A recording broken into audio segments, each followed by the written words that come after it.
और यूक्रेन के लिहाज से बहुत बड़ी खबर है, यूक्रेन को मिलेंगे 100 रफाल फाइटर जेट्स। जी हाँ, इस वक्त की बड़ी खबर, राफाल को लेकर यूक्रेन और फ्रांस में डील हो गई है। जेलेंस्की ने डील को ऐतिहासिक बताया है। फ्रांस के विला कुबले सैन्य एयरबेस पर यह डील हो गई है।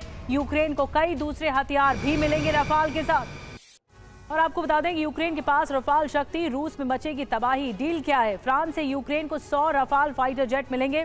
राष्ट्रपति मैक्रों और जेलेंस्की के बीच हुई है डील। फ्रांस के विला कुबले सैन्य एयरबेस पर यह समझौता हुआ है। 2026 से राफाल जेट मिलने शुरू हो जाएंगे। अगले 10 साल में सभी राफाल विमान मिल जाएंगे। आपको बता दें कि 8 SAMP T system, advance radar मिलेंगे, साथ ही साथ एयर टू एयर मिसाइल और अन्य उपकरण भी मिलेंगे। रणनीतिक महत्व क्या है इसका? यूक्रेन की ताकत में काफी इजाफा होने जा रहा है। रूस के खिलाफ हवा में बड़ी बढ़त मुमकिन है। रूस के हवाई हमलों से अपनी रक्षा कर पाएगा। जवाबी हमला ज्यादा ताकत और सटीकता से संभव है। Su-35 जैसे जेट्स का मुकाबला करने में सक्षम है। खास बात क्या है? पुराने सोवियत जेट्स की तुलना में राफाल ज्यादा सुरक्षित और एडवांस एवियोनिक्स से लैस है। इसकी ये काबिलियत है। और राफाल डील के बाद फ्रांसीसी राष्ट्रपति मैक्रों ने कहा है यूक्रेन की सेना को मजबूत करने की जरूरत है। यूक्रेन मजबूत होगा तो रूस हमला नहीं करेगा। तो राफाल की फौलादी ताकत यूक्रेन को मिलने वाली है। 4.5 generation multi role fighter jet है। AESA रडार से लेस होता है ये। इसकी रेंज 3700 किलोमीटर तक होती है। जमीन पर हमला करने में सक्षम है। हवा से हवा अटैक की ताकत है। स्पीड मैक इसकी 1.8 है। लंबाई 15.3 मीटर है। विंग स्पैन जो है 10.9 मीटर का है। ये इसकी खासियत है। राफाल एक फौलादी ताकत है जो यूक्रेन को मिलने जा रही है। अब दुनिया में घातक हथियारों की कमी नहीं है। रूस के पास भी हाइपरसोनिक मिसाइल समेत कई ताकतवर मिसाइलें हैं, लेकिन ड्रोन से यूक्रेन लगातार तबाही मचा रहा है। 4.25 साल के रूस यूक्रेन युद्ध से साबित हो गया कि अब ड्रोन ही जंग में निर्णायक हथियार है। रूस इसकी अहमियत को समझते हुए ड्रोन सेना तैयार कर रहा है और ड्रोन के कारखाने लगाए गए हैं। नेटो देश भी ड्रोन जुटा रहे हैं। माना जा रहा है कि रूस यूरोप से जंग के लिए ड्रोन बना रहा है। और इस बीच जेलेंस्की ने बाजी मारते हुए फ्रांस से 100 रफाल जेट लेने का समझौता कर लिया है।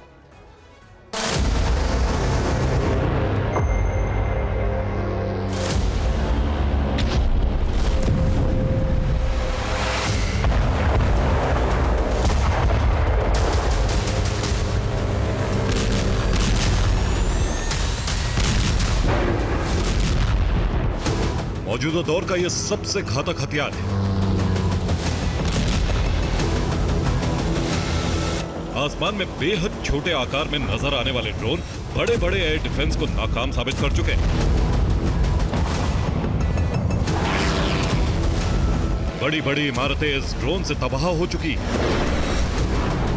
रूस में बड़ी बड़ी रिफाइनरी ड्रोन की चिंगारी से भस्म हो चुकी। युद्ध की शुरुआत में रूस ने ईरान से ड्रोन मंगवाया तो वहीं यूक्रेन ने नाटो के ड्रोन से पलटवार की शुरुआत की। लेकिन अब युद्ध में कई तरह के ड्रोन की एंट्री हो चुकी।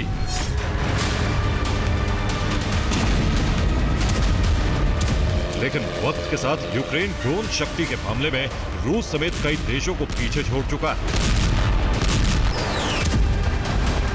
अमेरिका सहित कई देश यूक्रेन से ड्रोन खरीद रहे हैं और ट्रेनिंग भी ले रहे हैं।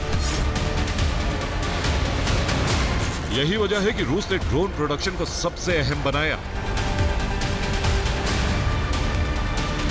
रूस ने तातारिस्तान में ड्रोन कारखाना लगाया है। 12,000 कर्मचारी नॉर्थ कोरिया से मांगे गए।